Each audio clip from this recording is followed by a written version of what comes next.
Hi, and thanks for watching my YouTube channel. My name is Tiffany Kidd. I am a lead Scentsy consultant out of the Boston area. I actually am making a video more so directed for the members of my Scentsy team rather than my customers. So if you're more so a customer, this might be a bit boring for you, but feel free to watch. So I wanted to do a really quick video on customer engagement, how to get your customers engaged and how to get them coming back.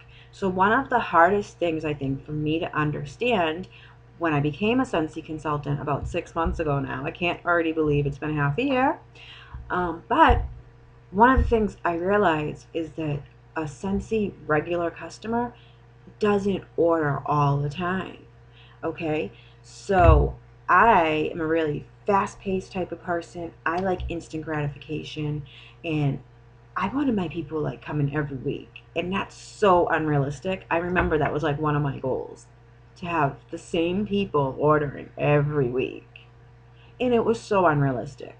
So then I was kind of beating myself up about it because I wasn't having my people order once a week.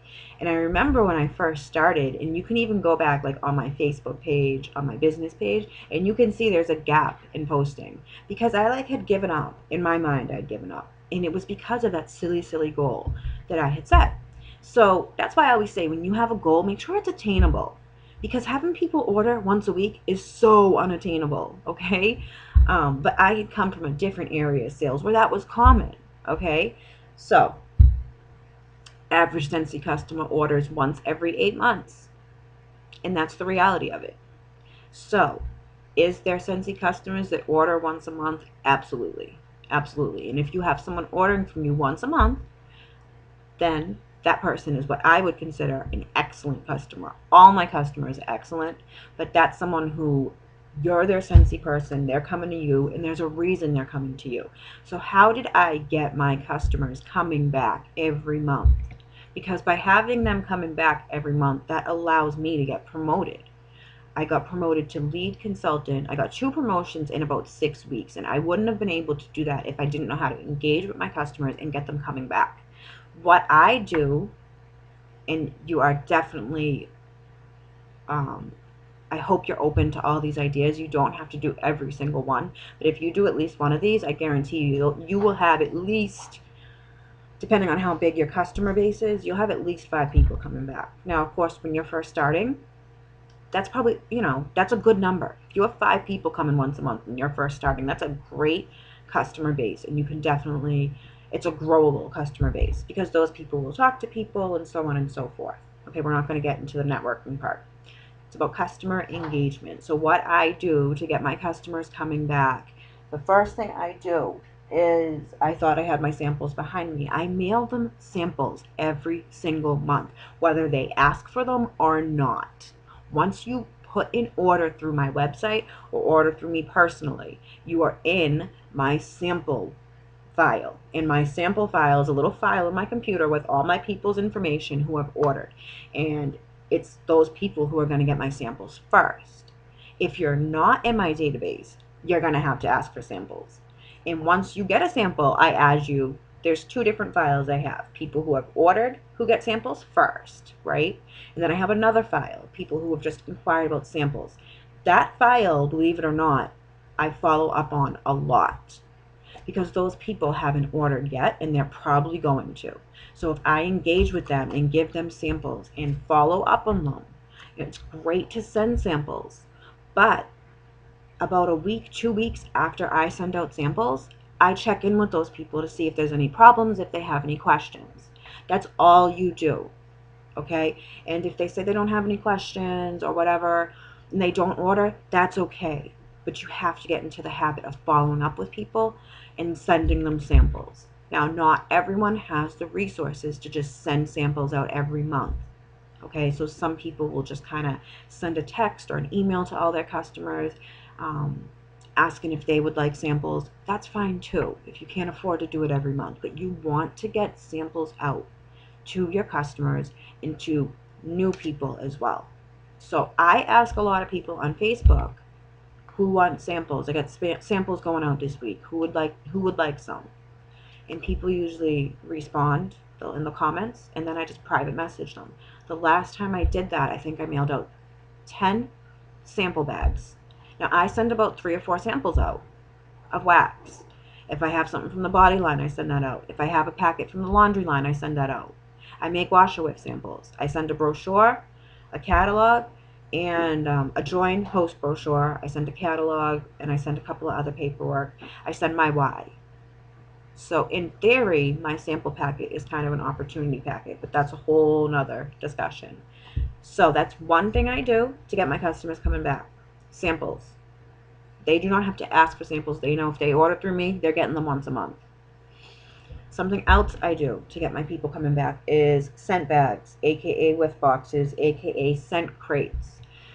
This is something I was going to actually start in November, but I put it off till after the holidays because I knew it could be a little bit slow this time of year, right? So I figured I need a way to secure my 500 PRV because I can't afford to be my only customer or my best customer. I can't do that. I know some people can in slow months. I can't. I need my PRV to come from my customers. So 500 PRV for the longest time was really very hard for me. And for those of you who don't know what PRV is, personal retail volume, aka dollar sales, okay? So it was hard for me to get 500 PRV. But now, whereas I'm a lead consultant, I have to get 500 PRV every month to get paid at title. And that's why I like Scentsy. Because if I don't put my work in, I'm not getting paid at title. If I have less than 500 PRV, I only get the same commission as a certified consultant. And I'm a lead consultant, so I should get my bonuses. I have to work to get my bonuses, and I like that about Scentsy. It's not a pyramid scheme type thing where I just make money off of my team. I love that. I'm going off topic. I'm sorry. So, scent bags. Those help me secure that 500 PRV every month. Okay. Right now, I think I have about 6 people. Okay. And I can't discuss prices on those. But you decide the prices. You decide the contents. You decide how to do it. If some people, they collect the money up front.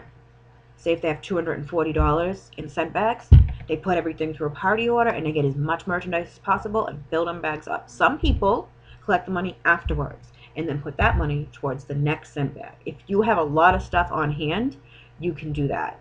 And that's not a bad idea if you have enough stuff to fill the bags on hand, okay?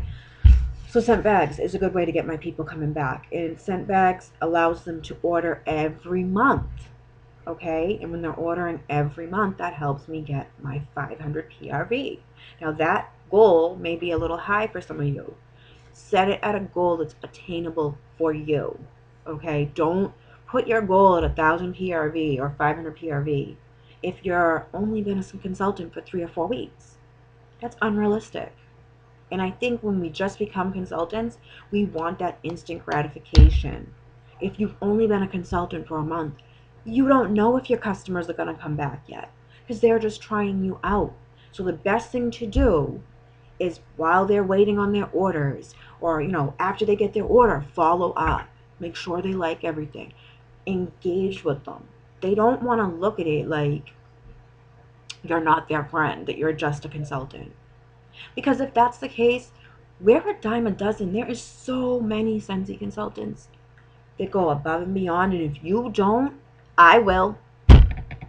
I will. And I have no shame. If someone comes to me that has a different Scentsy consultant, what that tells me is that there was some sort of need that wasn't being fulfilled by that consultant that I can fulfill. And then there's some people who just aren't fits for certain people, and that's a whole other topic, okay? It used to bother me really bad when someone would order from me who had another consultant. And I don't let it bother me anymore because I was looking at it wrong. The way I look at it now is that I am not a fit for everybody. Just like that consultant may not have been a fit for that person. And that's okay. So if you don't take care of your customers, if that's not for you, that's okay, but somebody will. I am a needy person. So I have, some people would consider needy customers, and some people don't like those types of people, and that's okay. But you have to learn to engage with your people and be real. Engage with your authentic self. Okay? You can't make people buy from you. They either, this is the thing with sales, any sales. People buy from you because they like something about you. That's it. We live in a society where you're judged within the first, minute of meeting somebody. So automatically people decide whether they like you or not. So if you can engage with people, show your true authentic self, they will keep coming back. But a couple of ways to get them to truly come back. So right, this is the way I look at it. They're purchasing from you. They like something about you. They're giving you a chance. Because chances are, most people have another Scentsy consultant. I know someone who has 3. And she rotates when she orders from certain people. And that's okay. We all treat her good. And she just likes to have a few options. And that's fine. If you do want to be in someone's cycle, or you want to be that person's option, you have to treat them good. Treat people how you would want to be treated. We were all customers at first, right? A lot of us were. Remember how your consultant treated you that made you want to buy from them. Did they text you just to make sure you were having a good day? Did they hook you up with samples without you asking? You know, did they tell you about new products and give you a sample of a new scent when it came out? So if you like those things, do it to your customers, and you will have people coming back every month. So that's really all you have to do. There's a couple ideas I threw out: monthly samples, scent bags. There's other ideas too, but that's just a couple. You can do a mystery hostess party. People like that. People like getting stuff for free. That's my little, I don't know, it's not a secret. You like getting free stuff, so don't I. So do your own personal specials. Every week I do a special. Everyone who orders every week gets something. It's my personal special. You can do that. And again, these are things that when you're first starting out, you might not be able to do. And that's why I said it was hard for me to realize. People aren't going to order every week. My first month, I was so discouraged over something so silly. Okay, guys? So just remember that. Be patient. Let your business grow. If something goes to the top really quick, it's going to fall even faster. Okay? God bless everybody. Have a good afternoon. Like and subscribe to my channel. Have a wonderful day.